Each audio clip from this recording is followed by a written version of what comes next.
कुछ राज ऐसे होते हैं कि जब तक वो छुपे रहे तब तक ही वो अच्छे लगते हैं, मगर एक बार वो बाहर आ जाए तो वो पेंडोरा बॉक्स जैसे होते हैं, क्योंकि अब आपको नहीं पता है कि उस बॉक्स में से नेक्स्ट क्या निकलेगा। और यही हो रहा है हमारी आज की मूवी फाउंटेन ऑफ यूथ में।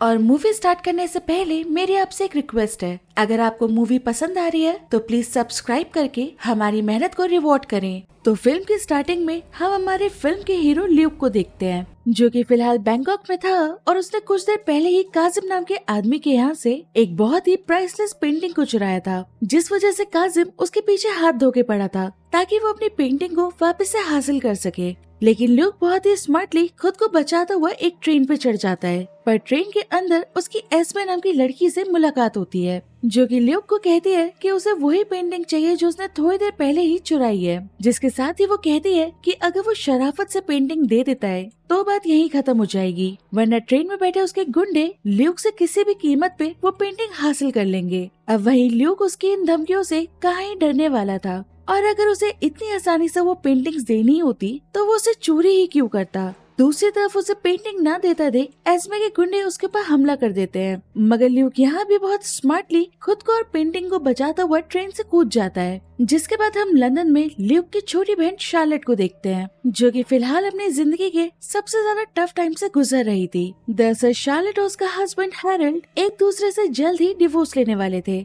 मगर यहाँ असल मसला ये था कि दोनों को ही उनके बेटे थॉमस की कस्टडी चाहिए थी, जिसपे उन दोनों की लड़ाई हो रही थी। खैर इसी मीटिंग के बाद हम शार्लेट को म्यूजियम में देखते हैं जहाँ वो काम किया करती थी, कि तभी उसकी नजर ल्यूक पे पड़ती है, जो ऑलमोस्ट 1 साल के बाद उससे मिलने आया था। और वो शार्लेट को देख के कहता है कि क्या तुम सच में अपनी जिंदगी में इसी म्यूजियम में काम करना चाहती थी।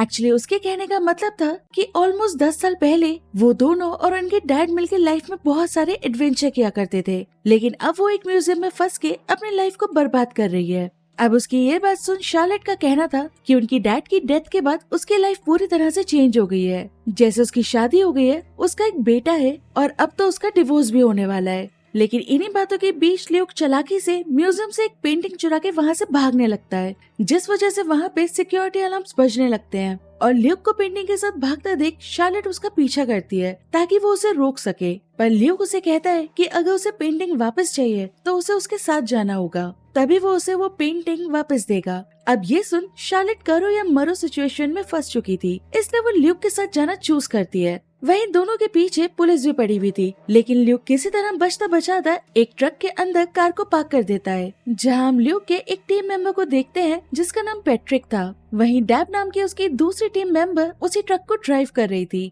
अब ये वही टीम थी जिनके साथ उनके डैड भी काम किया करते थे। खैर तभी पैट्रिक ल्यूक की चुराई हुई पेंटिंग को चेक करके उसे बताता है कि वो जिस चीज की तलाश में है वो उस पेंटिंग के अंदर नहीं है। अब ये सुन ल्यूक काफी ज्यादा डिसअपॉइंट हो जाता है। फिर वो सारी सिचुएशन के लिए शार्लेट को सॉरी भी कहता है, लेकिन वही शार्लेट इस सब में काफी ज्यादा पैनिक हो गई थी, इसलिए ल्यूक उसे बेहोश कर देता है। और जब उसकी आँख खुलती है तो वो एक पार्क की बेंच पे बैठी हुई थी। खैर होश में आते ही वो म्यूजियम जाती है, जहाँ पेंटिंग की चोरी होने की वजह से वहाँ ऑलरेडी इन्वेस्टिगेशन के लिए डिटेक्टिव जमाल पहुँच चुका था, जिसका पूरा शक शार्लेट पे जा रहा था, क्योंकि पहली चीज तो पेंटिंग चोरी होते के साथ ही घंटों से गायब थी, और दूसरी चीज ल्यूक उसी का भाई था जिसने ये चोरी भी की थी। बट शार्लेट उसे समझाने की कोशिश करती है कि उसका इस सब मामले से कोई भी लेना देना नहीं है, और तभी उनकी नजर उसी पेंटिंग पे पड़ती है जो चोरी हुई थी, लेकिन ल्यूक उसे ऑलरेडी वहाँ पे वापस रख चुका था। अब इस वजह से डिटेक्टिव जमाल का काम फिलहाल तो वहाँ पूरा हो चुका था, लेकिन इस चक्कर में शार्लेट को उसकी अच्छी खासी जॉब से निकाल दिया जाता है।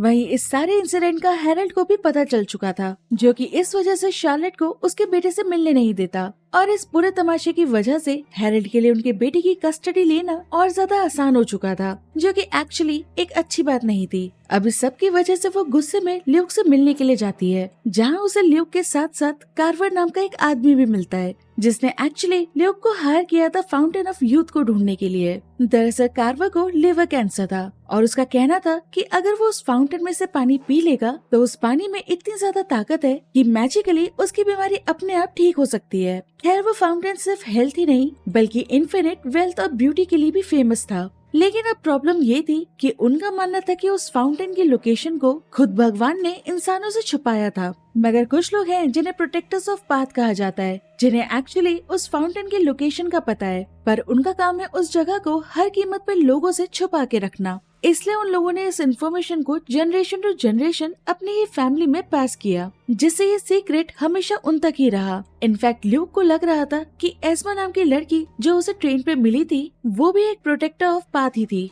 जिस वजह से वो उसे रोकने की कोशिश कर रही थी। वो शार्लेट को कहता है कि अगर उन्होंने उस फाउंटेन को ढूंढ लिया तो वो आज तक की सबसे इम्पोर्टेंट आर्कियोलॉजिकल डिस्कवरी होने वाली थी, जिसका क्रेडिट उनकी फैमिली को मिलेगा। लेकिन ये सब सुनने के बाद भी शार्लेट को उनकी बातों पे यकीन नहीं हो रहा था, क्योंकि उसके हिसाब से ये सब सिर्फ कहानियां थी। जिसे सुन पैट्रिक और डेब उसे बताते हैं कि 1600 में 6 प्रोटेक्टर्स ऑफ पाथ थे जो कि पेंटर्स हुआ करते थे, पर एक दिन उन्होंने डिसाइड किया कि वो फाउंटेन की लोकेशन को रिवील कर देंगे, जिसके लिए उन सब ने अपनी पेंटिंग्स के पीछे इनविजिबल डाई से एक अल्फाबेट के साथ साथ एक सीक्रेट मैसेज भी छोड़ा। जो सीक्रेट मैसेज उन्होंने छोड़ा था वो था 6 in 1। वहीं हर पेंटिंग के पीछे एक अल्फाबेट लिखा था जो कि थे DCKIE, जिसका मतलब उन लोगों को भी अभी तक समझ नहीं आया था। मगर वो अब तक 6 में से 5 पेंटिंग्स को चुराने में कामयाब हुए थे, लेकिन छठी पेंटिंग वही थी जो ल्यूक ने शार्लेट के म्यूजियम से चुराई थी, जो कि एक्चुअली असली पेंटिंग की एक कॉपी थी, जिस वजह से उनके पास आखिरी अल्फाबेट अभी तक मिसिंग था। अब इसी वजह से ल्यूक चाहता था कि शार्लेट भी पहले की तरह उनके साथ मिलके मिशन को पूरा करने में उनकी हेल्प करे, बट शार्लेट इस सब के लिए तैयार नहीं थी। जिसे सुन कार्वर उसे कहता है कि मेरे पास बहुत सारे पावरफुल लॉयर्स हैं, जिनसे कह के मैं तुम्हारे बेटे की कस्टडी तुम्हें दिला सकता हूँ और बदले में तुम मेरी हेल्प करो मेरी जान बचाने में। अब इतना अच्छा ऑफर सुन के शार्लेट उसे रिफ्यूज नहीं कर पाती और इस तरह से अब वो भी ल्यूक की टीम का हिस्सा थी। और रिसर्च के दौरान उन्हें पता चलता है कि एक जर्मन सबमरीन वर्ल्ड वॉर 1 के दौरान आयरलैंड में डूब गई थी, जिस वजह से उसमें मौजूद 1000 लोग मारे गए थे और इसी शिप पे थी उनकी छठी मिसिंग पेंटिंग, जिस वजह से वो सारे ही उसे ढूंढने के लिए निकल गए थे। बट अब सबसे बड़ी प्रॉब्लम यही थी कि वो शिप पानी के काफी अंदर डूबा हुआ था, जिसके लिए उसकी टीम मिलके काफी ज्यादा मेहनत करके उस शिप को किसी तरह से पानी के बाहर निकालती है। और फिर ल्यूक और शार्लेट उस पेंटिंग को ढूंढने के लिए उस शिप के अंदर जाते हैं, जहाँ काफी ढूंढने के बाद उन्हें एक लॉकर के अंदर से एक बॉक्स मिलता है, जिसे खोलने पे उसके अंदर वही मिसिंग पेंटिंग थी। अब उस पेंटिंग को लेके वो लोग वहाँ से निकल ही रहे थे कि तभी एस्मे के साथ उसका गैंग भी वहाँ पहुँच जाता है, जो ल्यूक को देख उसे वो पेंटिंग उन्हें देने के लिए कहती है। बट ल्यूक ऐसा ना करके उनके साथ लड़ना शुरू कर देता है। बट इसी बीच एस्मे शार्लेट को पकड़ के ल्यूक को कहती है कि वो उसे पेंटिंग दे दे वरना वो शार्लेट को गोली मार देगी। लेकिन उतनी ही देर में शार्लेट एस्मे को पानी के अंदर धक्का दे देती है, जिसके बाद दोनों भाई बहन वहाँ से भाग जाते हैं और इस तरह से ल्यूक एक बार दोबारा से एस्मे को चकमा देने में कामयाब हुआ था। खैर अगले दिन शार्लेट को पता चलता है कि हैरल्ड को जॉब के सिलसिले में अगले पूरे साल के लिए जापान जाना पड़ रहा था, जिस वजह से वो थॉमस को उतने टाइम के लिए अपने साथ नहीं रख सकता था। साथ ही वो बताता है कि उसे जिस कंपनी में जॉब मिली है उसका नाम कार्वर एंटरप्राइज है, जिसे सुन शार्लेट समझ जाती है कि ये सब कार्वर ने उसके लिए करवाया है। खैर अब आखिरी पेंटिंग मिलने की वजह से उन्हें वो मिसिंग अल्फाबेट भी मिल गया था, जो कि वी था। तो अब सारे अल्फाबेट्स थे DCKIEV, पर उन सारे अल्फाबेट्स को मिला के उन्हें समझ नहीं आ रहा था कि उससे क्या वर्ड बनेगा। कि तभी शार्लेट कहती है कि पेंटिंग के पीछे 6 in 1 लैटिन में लिखा था, तो उस हिसाब से लास्ट पेंटिंग में लिखा V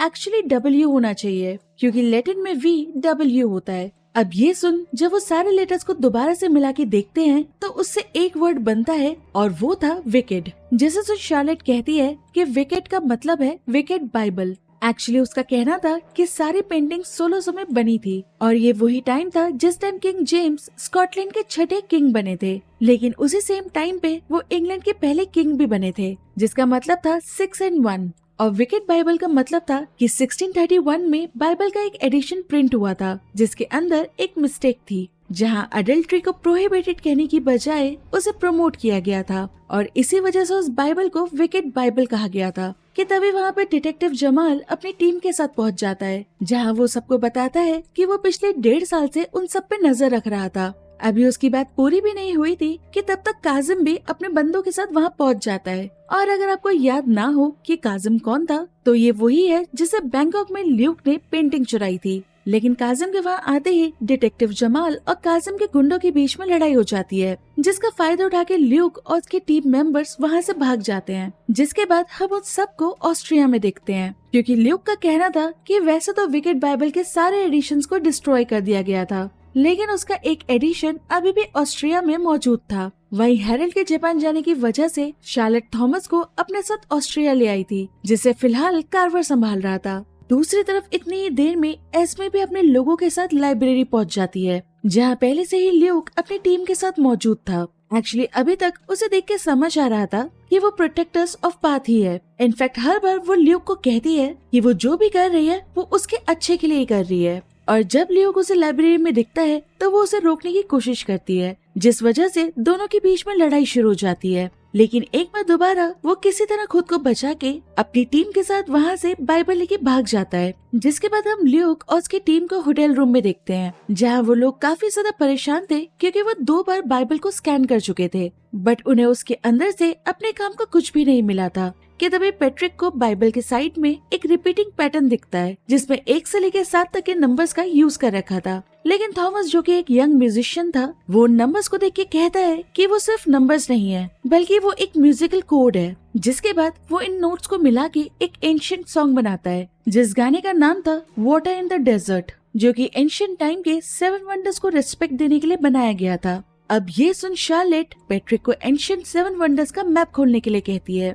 फिर ल्यूक कहता है कि पेंटिंग में अलग अलग डायरेक्शन में अल्फाबेट्स लिखे हुए थे, वो उन डायरेक्शन से जो रास्ता बन रहा था उसे 7 वंडर्स के ऊपर रखने के लिए कहता है, जिससे सारे अल्फाबेट्स के डायरेक्शन 6 वंडर्स से मैच कर जाते हैं, मगर सिर्फ पिरामिड ऑफ गीजा यानी 7th वंडर मैच नहीं करता, जिससे उन्हें समझ आ जाता है कि उनका fountain of youth pyramid of Giza में है। अब ये देख वो सारे इजिप्ट के लिए निकल जाते हैं। वहीं हम वेटिकन सिटी में एस्मे को अपने बॉस के साथ देखते हैं, जहां वो उन्हें कह रही थी कि ल्यूक बहुत ज्यादा करीब है फाउंटेन की लोकेशन पता लगाने में। जिसे सुन उसका बॉस उसे कहता है कि तुम जानते हो कि हमारा काम है इंसानों को उस फाउंटेन से प्रोटेक्ट करना, और यही रीजन है जो फाउंटेन को इंसानों से छुपाया गया था। एक्चुअली वो फाउंटेन जितना ज्यादा पावरफुल है उतना ही वो डेंजरस भी है, लेकिन ल्यूक को फिलहाल वो बात समझ नहीं आ रही है। जिसके साथ ही वो उसे एक स्पेशल तरह की की देके कहते हैं कि जब उसे लगे कुछ गड़बड़ है तो वो उस की का इस्तेमाल करके फाउंटेन को बंद कर सकती है। वहीं ल्यूक और उसकी टीम भी तब तक इजिप्ट पहुंच चुके थे।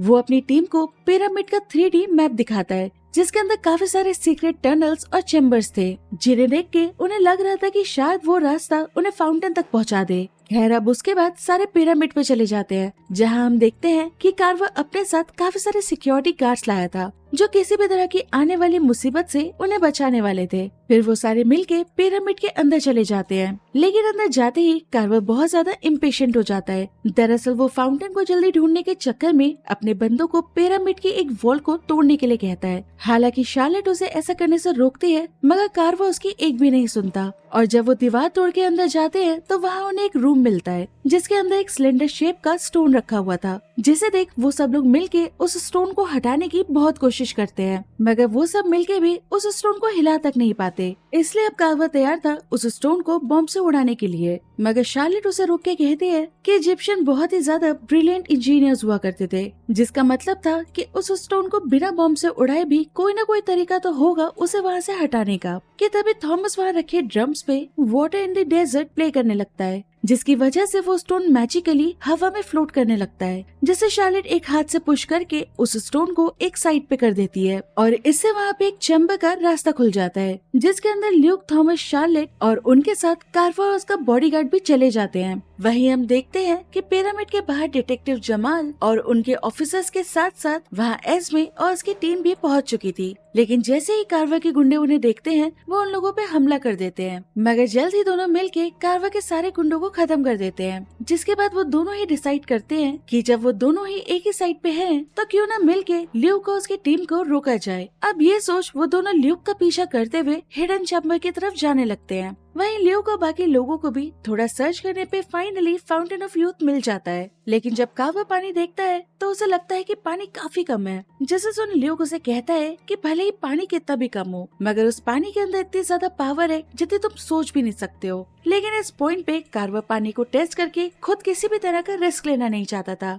इसलिए वो ल्यूक को कहता है कि पहले पानी में तुम जाओ। पर ये सुन ल्यूक उसे कहता है कि यहाँ हम सिर्फ तुम्हारी वजह से आए हैं, ताकि पानी पी के तुम्हारी तबीयत ठीक हो सके। लेकिन कार्वर इस बात पे ल्यूक को कहता है कि तुम इस बात की टेंशन मत लो और तुम पानी में जाओ। लेकिन उसके इस बात पे शार्लेट समझ जाती है कि कार्वर को किसी भी तरह का कोई भी कैंसर नहीं है, बल्कि वो उन सब को उल्लू बना के यहाँ तक सिर्फ मनी और पावर के लिए आया था और फिलहाल वो ल्यूक को लैब रैट की तरह यूज करना चाह रहा था। जब वो देखता है कि ल्यूक पानी में जाने को तैयार नहीं हो रहा था तो वो उसके हाथ पे गोली मार देता है। इसलिए अब मजबूरन जान बचाने के लिए ल्यूक को पानी पीने के लिए जाना पड़ता है कि तभी अचानक से पानी मैजिकली ल्यूक के चारों तरफ लिपट जाता है, जिसके बाद पानी उसे हवा में उठा लेता है। फिर वो पानी ल्यूक के हाथ में अपने आप इकट्ठा हो जाता है। लेकिन इससे पहले वो उस पानी को पीता कि उसे उस पानी के अंदर एक विजन दिखता है कि अगर उसने वो पानी पी लिया तो वो हमेशा के लिए यंग रहेगा। लेकिन जैसे हर चीज की एक कीमत होती है, वैसे ही उसके भी हमेशा यंग रहने की एक कीमत थी, और वो थी शार्लेट और थॉमस का यूथ। जिसका मतलब था कि अगर उसने वो पानी पिया तो शार्लेट और थॉमस दोनों ही बहुत तेजी के साथ बूढ़े होने लग जाएंगे।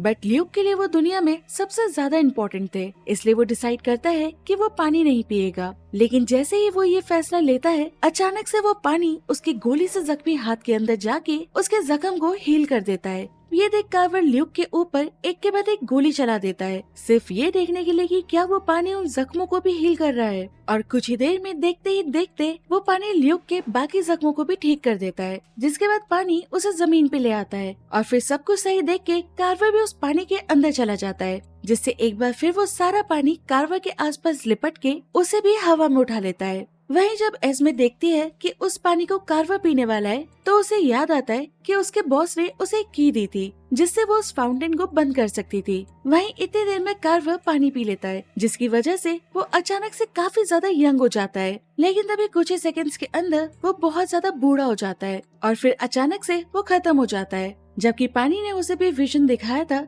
कि अगर उसने पानी पिया तो वो बूढ़ा हो जाएगा, लेकिन उसने फिर भी वार्निंग्स को इग्नोर करके पानी पी लिया, जिस वजह से अपने ही लालच के चलते उसकी ऐसी हालत हो गई थी। वहीं एस्मे के टाइम पे की यूज करने की वजह से सीक्रेट टनल्स, चैम्बर्स और फाउंटेन अपने आप बंद होने लग गए थे। अब ये देख वो सारे बाहर की तरफ भागते हैं और इससे पहले बाहर जाने के सारे रास्ते बंद हो जाते, एस्मे उन सब की हेल्प करते हुए उन्हें बाहर निकाल के ले आती है। जिसके बाद वो ल्यूक की तारीफ करती है कि उस जैसे बहुत कम लोग होते हैं जो फाउंटेन के पानी को टच करने के बाद भी उसे ना पिए। वहीं इतनी देर में शार्लेट जमाल को कन्विंस कर लेती है कि जब उसे सारी पेंटिंग्स वापस मिल ही चुकी हैं, तो क्यों ना वो उसकी चोरी का इल्जाम कार्वर पे डाल दे, जिसके लिए जमाल भी मान जाता है। और फिल्म के एंड में ल्यूक शार्लेट को सॉरी कहता है, क्योंकि उसके एडवेंचर की वजह से शार्लेट की अच्छी खासी जॉब उसके हाथ से निकल गई थी। लेकिन शार्लेट उसकी बात सुन के कहती है कि उन दोनों को दोबारा इस तरह के एडवेंचर पे जाना चाहिए। और इसी के साथ ये मूवी यहाँ पे खत्म हो जाती है।